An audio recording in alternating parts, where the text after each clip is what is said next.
Let me show you a few different things that you can do if your mini sewing machine is actually not sewing properly. So over here I have the 505 model, but they might also have slightly different models. But if yours looks like this, they basically have the same problems really.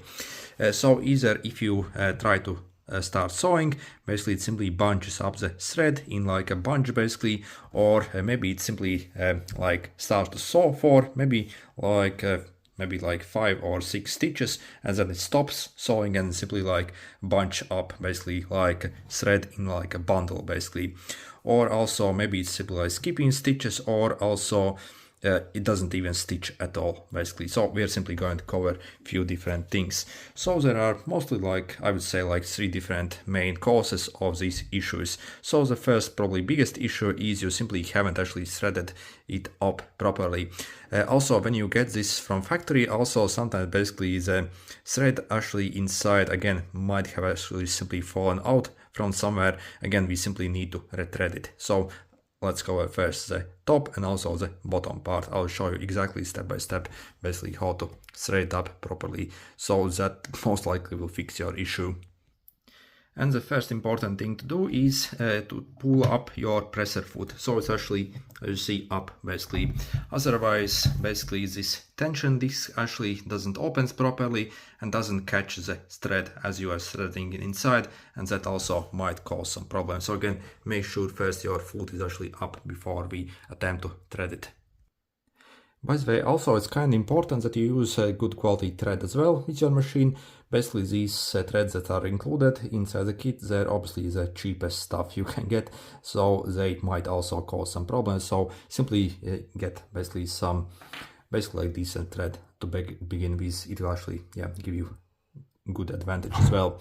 So first let's pop it on over here. So again, we can use any size basically spools on this spindle over here. So I'm simply taking this here, and basically I see, okay, if I can get it a bit better. So I'm simply keeping my finger here, and I will simply get it underneath there. So it's a bit tricky. Okay, so you see I tried like literally 5 times to get it under there.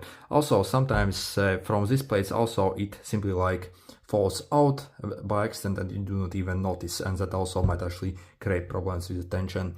So this wheel, so it simply goes under this tiny knob here. So you see this is kind of like a bit like spring loaded here, but again, so your thread has to sit under it. So then also make sure your arm is actually up when you are doing this, so you can use this essentially to move in and out the arm. So again, make sure your presser foot is actually up, so during this steps especially. So we're going to simply slide it through this slit here, so like this, okay, and then we have to loop it. As you see, you also have like markings, so you loop it underneath here. So get it inside and then through this hole basically in the arm. Okay, so you see like this, okay, and then we have to pull it, so we have basically some, and we have to feed it through this number 4, so through this larger slit here.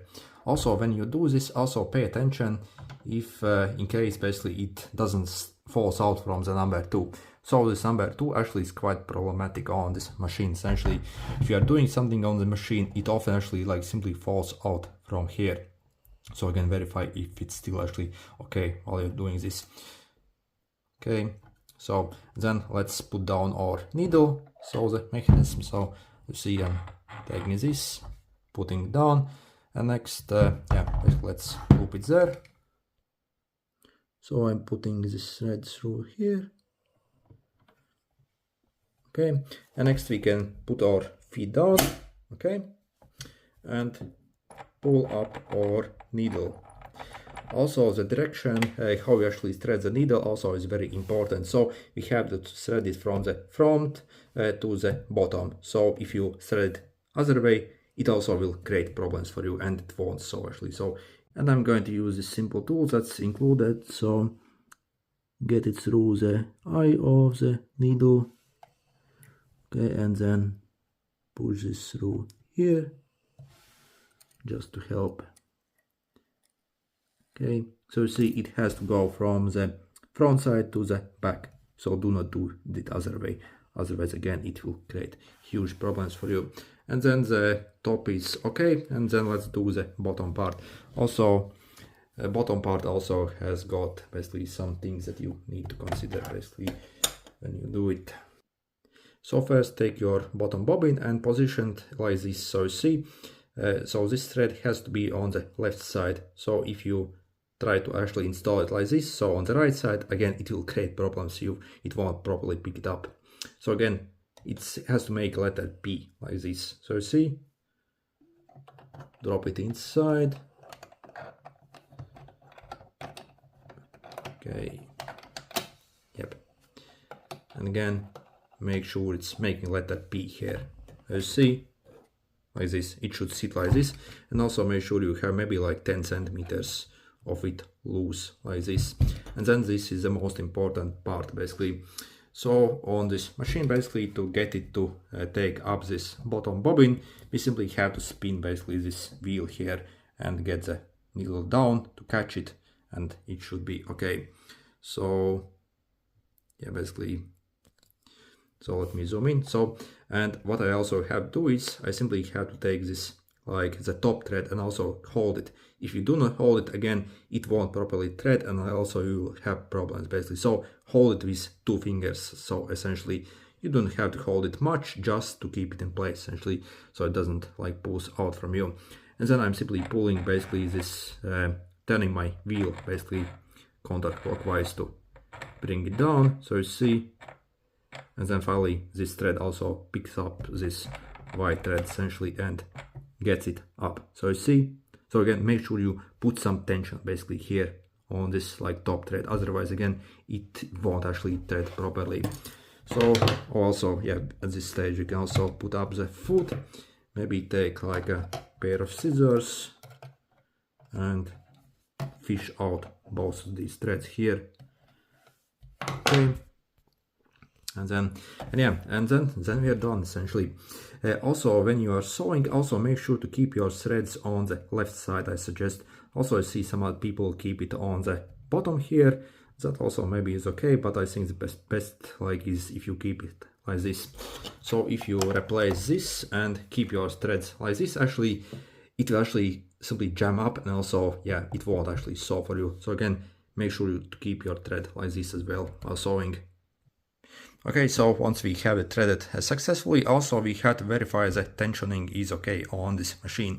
So basically you have this tensioning wheel over here. For most fabrics, let's say maybe you are sewing jeans like this, or again maybe something even thinner, I suggest you to keep it at number 4 or 3 essentially.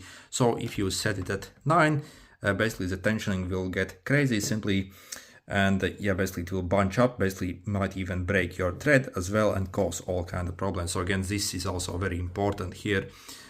So simply, so if you have maybe like incredibly thin fabric, for example, like something like this, so I have actually like huge trouble basically even sewing this stuff basically with this sewing machine. So you see, it's like extremely thin and it doesn't have much like support basically structure. So sometimes, yeah, this machine sometimes, I guess it's simply not as high end basically to perform basically very good on something like very thin essentially. So the best thing I have found that works the best with this machine is simply like jeans. So that is the most sturdy basically thing I would say. So yeah, also of course your fabric as well has to do a lot basically how to perform. So again, it's something very thin, very flimsy. Again, you have a good chance it will actually cause problem for you. But again, so if you want to sew something like that, again, so make sure you play around with these settings, so this tensioning wheel, so to create the best tension basically suitable for that kind of fabric. Otherwise, again, it will simply create you huge problems. Maybe it will sew for like a few like parts, maybe like 5 stitches will do okay, but after that it will like bunch up, stop working, or again like, yeah, create problems for you. And again, on this machine, pay attention again to this number 2, so the where it goes essentially. So again, it likes to actually like fall out, and sometimes I do not even notice it. So you see, for example, if I manually, for example, turn this, so you see it goes like this, and sometimes it even like, if I do not even notice it, simply falls out here, and then you see it goes somehow directly. Again, when you are sawing, it happens so incredibly fast, you do not even notice, and sometimes basically it goes for me like so directly like this. So again, I'm sawing, I'm wondering what the hell is going on, why it's doing all this stuff, and again it has simply like slipped out here and had gone directly. So again, verify that that's also not the case. So this is like kind of common cause on these things. And then also what we can check is also our needle. So obviously if the needle gets bent a bit or deformed, or it's not properly installed, also you will have absolutely insanely huge problems with this machine obviously as well. Also if we check basically the needle itself, you'll see it's has only got one way how it can be installed properly. So you see it has one flat edge and also one round edge. And if you check basically this needle head, so you see also it's not the same. So you see it has a special shape essentially. If you install it improperly, or maybe it's twisted simply like in even tiny bit, again you won't be able to actually saw properly with this stuff. So I will show you basically what it should look and simply observe how yours look like. So again, the flat side on the top has to go basically on the bottom, on the facing this essentially. So the round actually goes on that side. Also see basically that area of the needle that is kind of like chewed out, how it actually is. So if you see something wrong with the needle, or maybe again it's slightly bent, so you can actually use this tiny like knob here, simply turn it, and you'll be able to unscrew the needle and take it out essentially. So my sewing machine actually came with 2 spare needles, so literally maybe simply try to install like another needle. So simply take out the old one and install a new needle and see if that also fixes your issue.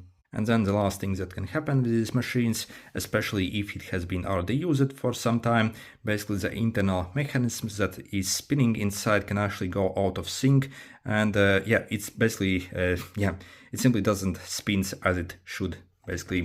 So this sometimes also even happens by accident, so just by pure chance.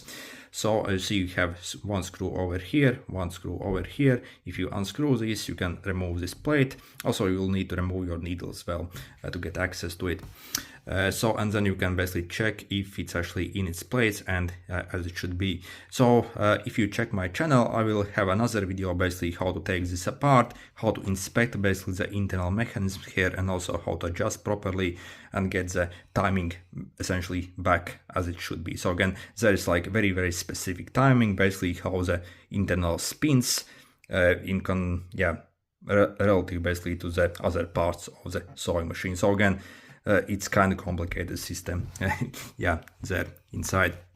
So as a last chance, simply check out my other videos where I show you basically how to inspect this and see and put it back together. But again, so if this is a brand new machine, I do not think that will be the problem for you. Your most common cause, again, simply maybe you simply haven't set it up properly, maybe something with the needle, or maybe the tensioning. This happens usually after you have used already your machine for some time, maybe for a year, for a half year, who knows really. Sometimes even happens by accident. So again, it's probably not very common cause, again, if this is a brand new machine, but if it's have been used, maybe who knows. Anyway, good luck.